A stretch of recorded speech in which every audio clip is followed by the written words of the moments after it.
Hi ഇരുവൻ ഹൈറിച്ചുമായി ബന്ധപ്പെട്ട ഒരു latest അപ്ഡേഷനിലേക്കാണ് നമ്മൾ കിടക്കുന്നത്. ഹൈറിച്ചിനെ കുറിച്ച് സംസാരിക്കുമ്പോൾ തന്നെ ആദ്യമായിട്ട് നമ്മുടെ മനസ്സിലേക്ക് ഇപ്പോൾ കടന്നു വരുന്നത് മണിച്ചിത്രത്താഴിലെ ജഗതി ചേട്ടനാണ്. മണിച്ചിത്രത്താഴിലെ ഒരു സീനിൽ ജഗതി ചേട്ടൻ ഇങ്ങനെ പറയുന്നുണ്ട്, തേങ്ങ ഉടക്കി സ്വാമി തേങ്ങ ഉടക്കി. അതുപോലെയാണ് ഇപ്പം ഹൈറിച്ച് വിരോധികളുടെ അവസ്ഥ. അന്വേഷണ ഏജൻസികളോടൊക്കെ തന്നെ ഹൈറിച്ച് വിരോധികൾ ഈ ഒരു രീതിയിലാണ് പ്രതികരിച്ചുകൊണ്ടിരിക്കുന്നത്. എങ്ങനെയെങ്കിലും ഹൈറിച്ചിനെ ഒന്ന് പൊട്ടിച്ചു തരുമെന്ന്. പക്ഷെ ഹൈറിച്ചിന്റെ ഇന്നസെന്റ് ചേട്ടനെ പോലെ ഒരു കുലുക്കവുമില്ല. ഹൈറിച്ചിന്റെ വിശ്വാസത ഓരോ ദിവസം കൂടുന്തോറും വർദ്ധിച്ചു വരുന്ന ഒരു സ്ഥിതിവിശേഷമാണ് ഇപ്പോൾ നിലനിൽക്കുന്നത്.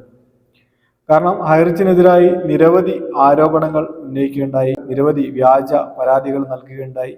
ഇതൊന്നും തന്നെ എങ്ങുമെത്താത്ത ഒരു അവസ്ഥയാണ് ഇപ്പോൾ നിലവിലുള്ളത്.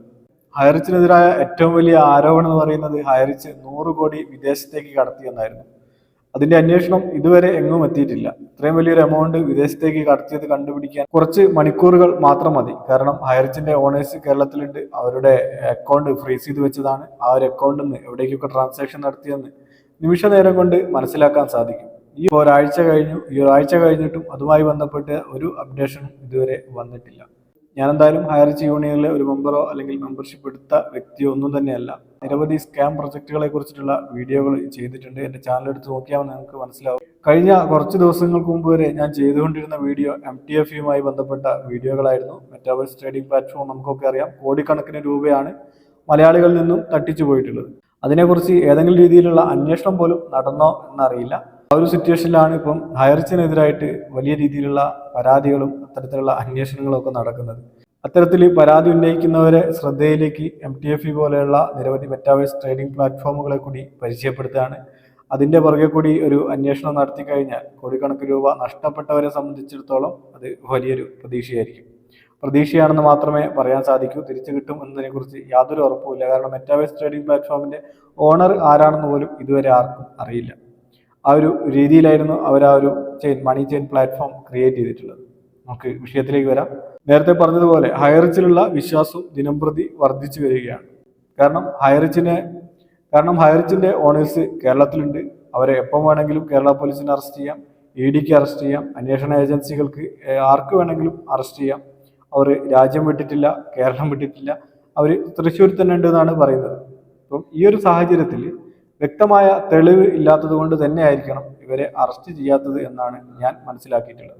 അല്ലെങ്കിൽ കേരള പോലീസിനെ സംബന്ധിച്ചിടത്തോളം EDയെ സംബന്ധിച്ചിടത്തോളം 1-2 പേരെ അറസ്റ്റ് ചെയ്യുക എന്ന് പറയുന്നത് വളരെ നിസ്സാര കാര്യമാണ്.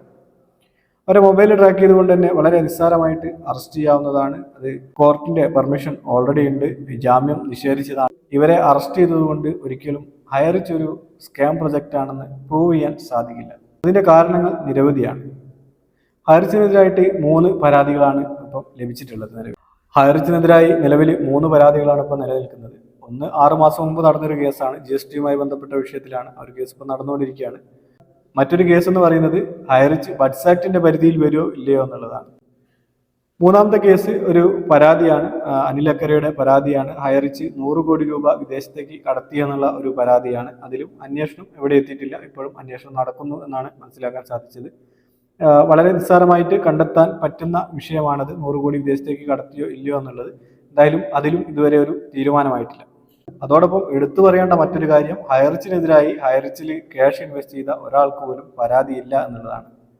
അപ്പോൾ പരാതി തേടി ഇറങ്ങേണ്ട ഒരു അവസ്ഥയിലാണ് അന്വേഷണ ഏജൻസികൾ. നമ്മളൊക്കെ തന്നെ കഴിഞ്ഞ ദിവസം അതിനെക്കുറിച്ച് ഡീറ്റെയിൽ ആയിട്ടുള്ളൊരു വീഡിയോ ചെയ്തിട്ടുണ്ട്. എൻ്റെ കഴിഞ്ഞ വീഡിയോ നോക്കിയാൽ നിങ്ങൾക്ക് മനസ്സിലാവും.